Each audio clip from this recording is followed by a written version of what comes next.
Good morning, everybody, and welcome to our Formweb in 15 Minutes webinar series. My name is Caroline McBreen. I am the Rpharmy COO. I'm joined today by Charlene Kristen, our Director of Customer Success, and Laura Paxton, our CEO.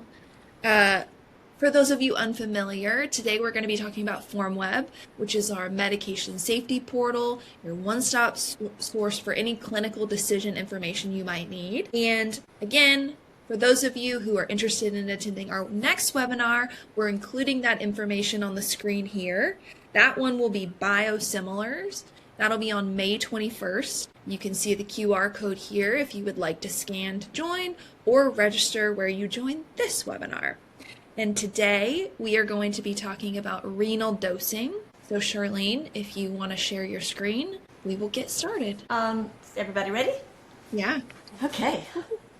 So everybody does renal dosing or displays that information a little bit differently, not major, but some people just put it in the listing here, and the beauty of a listing is that you can click on the left side for that listing. Like for this one, it's right over here, renal dosing. So when the user clicks that listing, they get a list of all the drugs that fall under that listing, and then they can click the drug at the detail level and see more information about that renal dosing information. So that's how it is when you have it in a listing.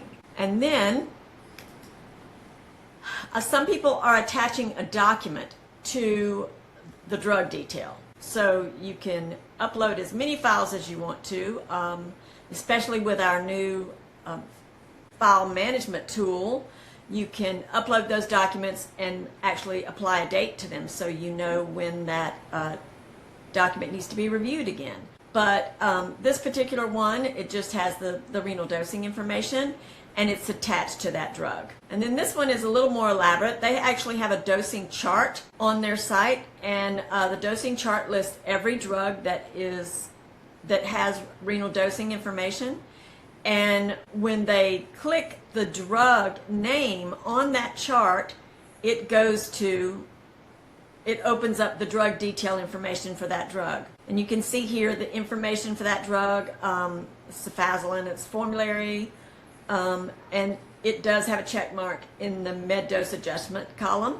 And then the renal dosing, when you have a listing, it automatically puts that information down here in the left side of that drug detail page. But when the user clicks on that chart link, it automatically goes back out to that chart and to that drug on that chart. So it's a drug to drug link. And then the next thing is they'll actually put information in at the drug level. So they just build a table and put all the renal dosing information in there for that drug, and the user just clicks on that or goes to that drug to see that dosing information. And you can see here that they have the renal dosing guidelines that they're linking to, and that's it. It's really pretty simple for renal dosing. There's not that much, renal dosing is very convoluted, very complicated, but listing it and putting the information in Formweb is pretty simple. So Charlene, will you go back to that tab that had that renal dosing chart on it? Yes, okay. So when someone is inside their Formweb site and they're looking at, I can't read that drug, it's too small, my eyes are old. Cefazolin. Thank you. So if they're on cefazolin in their Formweb site and they click on the renal dosing chart, it's going to open directly to this drug. Right. That's the way we have it laid out. We have a link placed on that drug that goes to that drug. We have a link in the drug detail that goes directly to that drug in the dosing chart. Perfect. So down on that drug right there where it said chart link. Yes. That's going to go directly to that information on that drug. Okay, thank you very much. So no matter where they are, no matter where they're seeing information about that drug, they can go directly to that same drug in either place. And the fact is, in the case of our clients who have these beautiful renal dosing charts that have a direct jump from the Forum website to the drug. When those people came to us, those charts were actually paper, and we electronified them for those clients. Yes. Okay. And then, well, we electronified them, as you say. Well, I mean, I'm making new words up today, okay? Yes, we loaded them as a PDF, but even that, these documents were so wide. They had them on legal size documents. So when we put that in there, they were so wide that there was continuous scrolling to have to find the information that they needed. So what we did is we put it in there, and we added a scroll bar at the bottom so they could scroll over. We added availability to make the headers stick, so they didn't have to lose their place. So they can scroll up and down and the headers stay the same. I mean, all the little tips and tricks that a spreadsheet has, but it really doesn't display well unless you kind of build that into the code. All right. Thank you. So Charlene, with this example, with the chart link versus the other example where you have it in the comments. Right. So you're a fountain of knowledge of knowing across our client base what everybody's doing. Do you see the majority of people doing the chart link or people putting it in the comments? I see the majority of people linking to a document, like the one here, like linking to a document from the drug page. So that's the majority. And, you know, from the ease of maintenance, that this would be simple because all you have to really do is update your document. The link is always the same. You update your document and then upload your new file on top of the old file, and it's the same. So Oh, and with the file manager, you can have the new review to the show. link stays the same, and you can have a date for review attached to that. Yeah. And also another question, I'm curious, again, you're a fountain of knowledge across our client base. How many, I mean, would you say majority have the renal dosing as a sublisting on the side? Like, I'm curious how, it always fascinates me how people decide what sublisting. It is interesting how everybody uses it a little different. I would say probably 30% of our clients have the renal dosing link on as a sublisting on the side.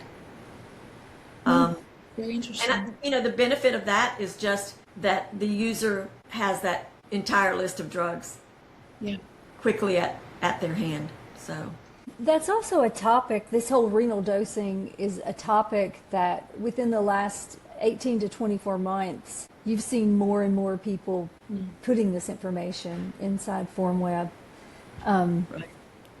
Back in the day, you never really saw, you might see specific drugs for renal dosing in the Formweb, you know, in the drug monograph, but this renal dosing topic has become more and more popular with our clients. I think it's just a function of letting people know it's there, this is how you do it, and you'll see more of it take place because, once again, it's iterative, and once again, you know, everyone uses it differently because there is not a hospital or a health system in this country that does things the same as the one next door. So the product has to be very flexible to accommodate all of those different ways of communicating information. Right. I think before they started actually doing it, putting it in Formweb, everybody was using all the renal dose calculators and things like that. But the beauty of having it in Formweb is you can actually, as that chart showed, you can actually, for different creatinines, you can have somewhat of a guideline, you know, and so it's for a creatinine of 11 to 34, 1 to 2 grams Q12 hours. You know, somewhat of a guideline there because the renal dose calculator isn't even going to give you that guideline. It's just going to help you try to figure out what your creatinine clearance is. Then based on that, what your dose would be. It leans more towards user error, and I think that's what they were trying to get away from. Mm-hmm.